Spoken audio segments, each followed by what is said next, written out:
Okay, thank you very much for your questions. Let's see. Let's start from the beginning. Let's start from the preface of the Picture of Dorian Gray. The first question is, which is the meaning of the quote, "All art is quite useless," and in general of the preface. Now you have to remember that in the Victorian period, for example, Dickens and so on, in the period of utilitarianism, everything had to be useful. So art had to have a purpose, to be useful. In fact, those novels tried to teach a lesson, inspire an action against. But now, at the end of the century, there is this idea that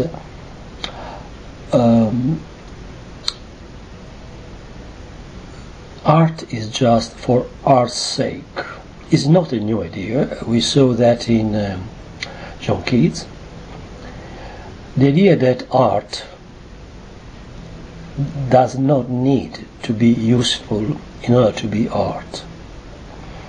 All the preface is about this. The fact that what is beautiful is the objective in itself.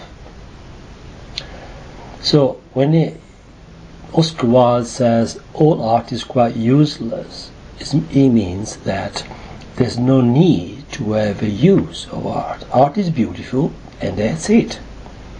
The purpose, the objective of an artist is to create a work of art.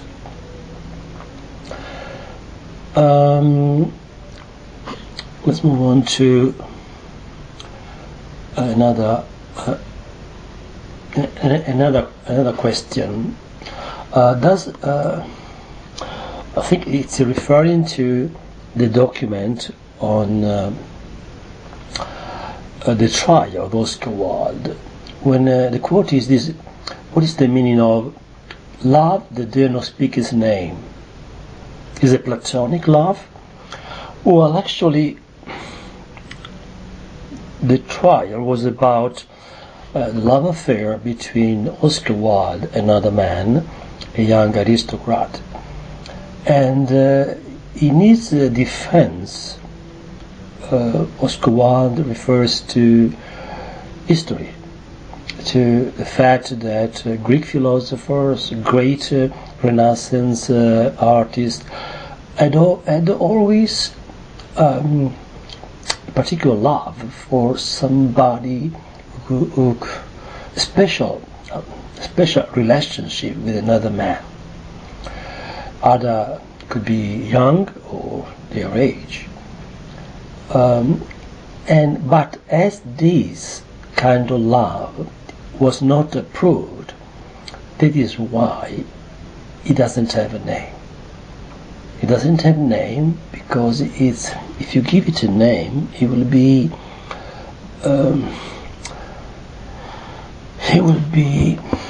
an offense. It will be abused. So it's better to this sacred love that is without any selfish objective, that does not have a selfish, it doesn't require anything back, is pure love, and it's a love that cannot have a name. So we have done this. Let me see another.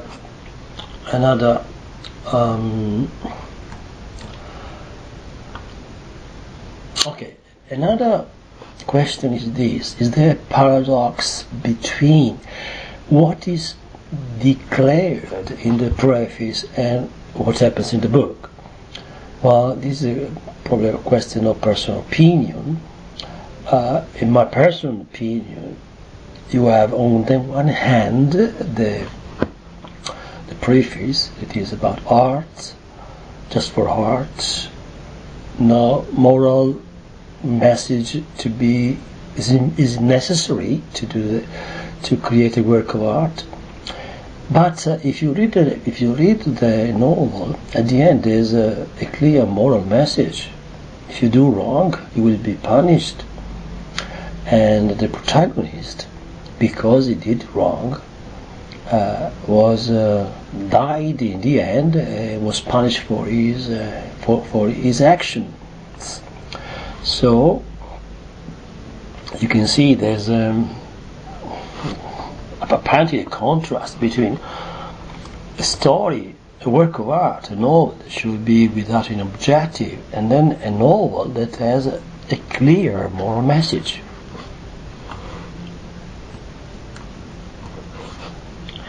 Another question is about the meaning of the novel. Well, in the novel, you see, when you read the words of the aristocrat Lord Henry, who inspired transformation into Dorian, you read the words of Oscar Wilde.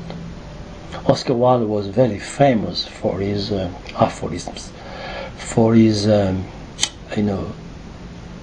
very smart, witty comparisons and statements.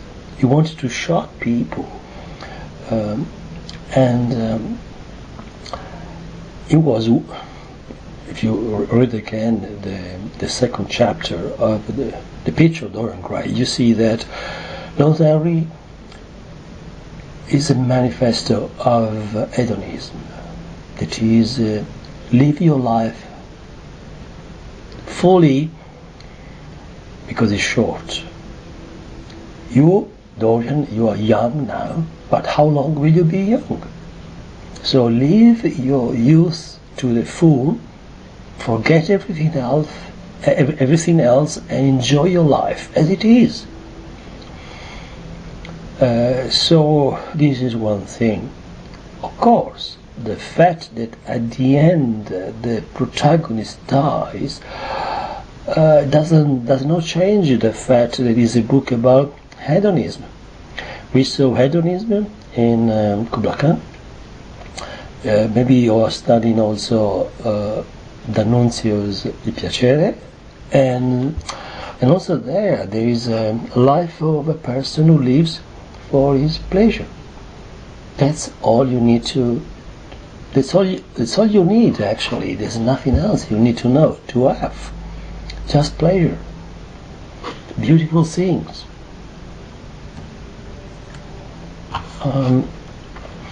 Let's see another question. Another question is.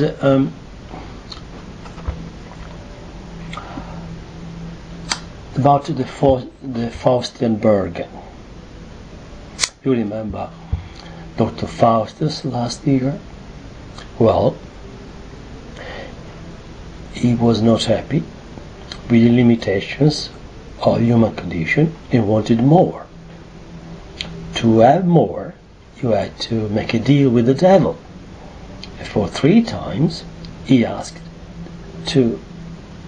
promised, he swore to give his life in order to, for 24 years, and to be able to have everything in his life, and then he will go to hell.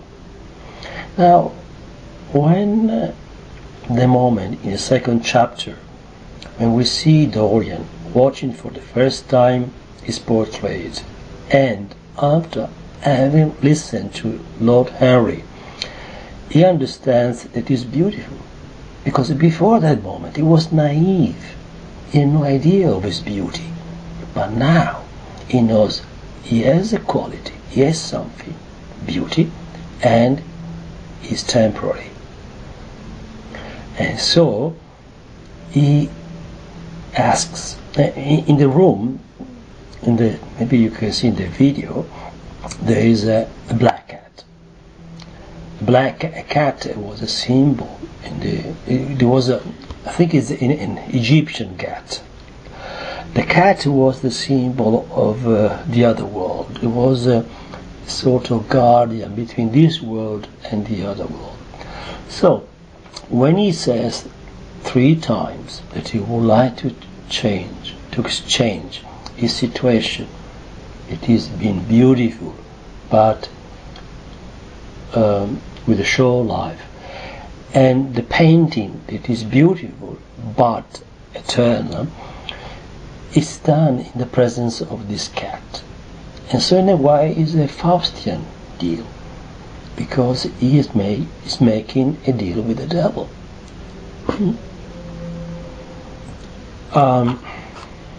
See another question.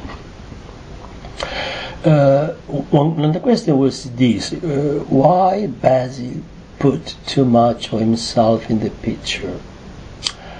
Well, this is not clear, probably.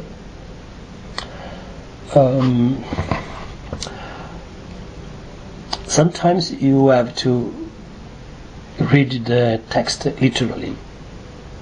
So probably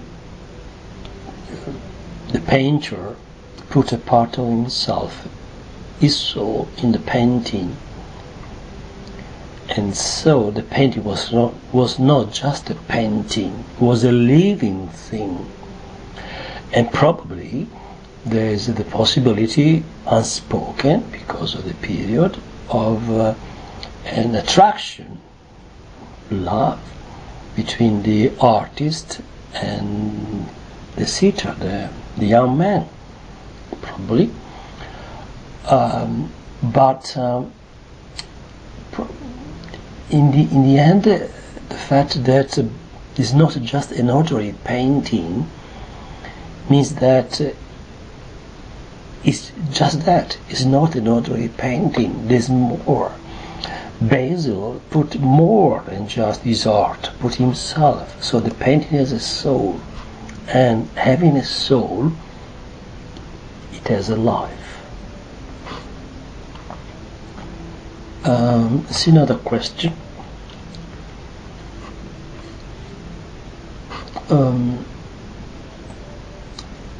The last scene.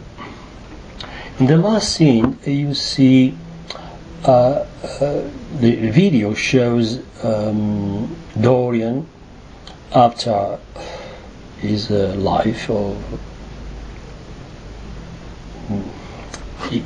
crimes, of evil actions.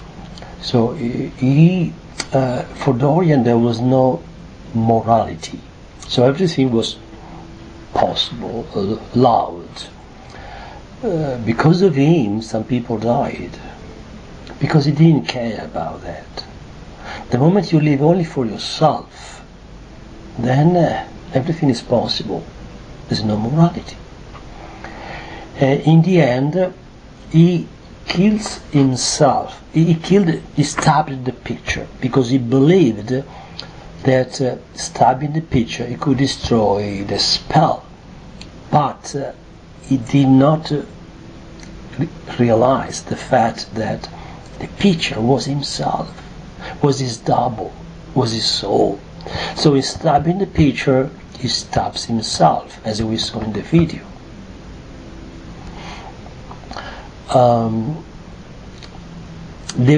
One of the reasons why he stabbed the picture at that moment is because he was trying to play with this situation. For a moment, in one occasion, he decided to show mercy to another person, but he did it not because of good heart, but because he had the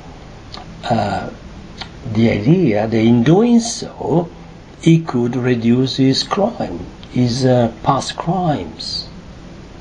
And so it was not a real honest action, and the painting showed the hypocrisy of his action, and that's what pushed him to stop the painting. The fact that the painting knew the truth of his soul.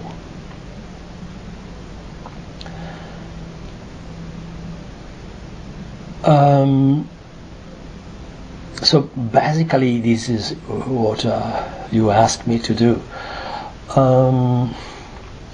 there are no questions about the Reading Gaol, the ballad of Reading Gaol. Now, this is a very beautiful poem. When he was in, I would like to say a few things about that.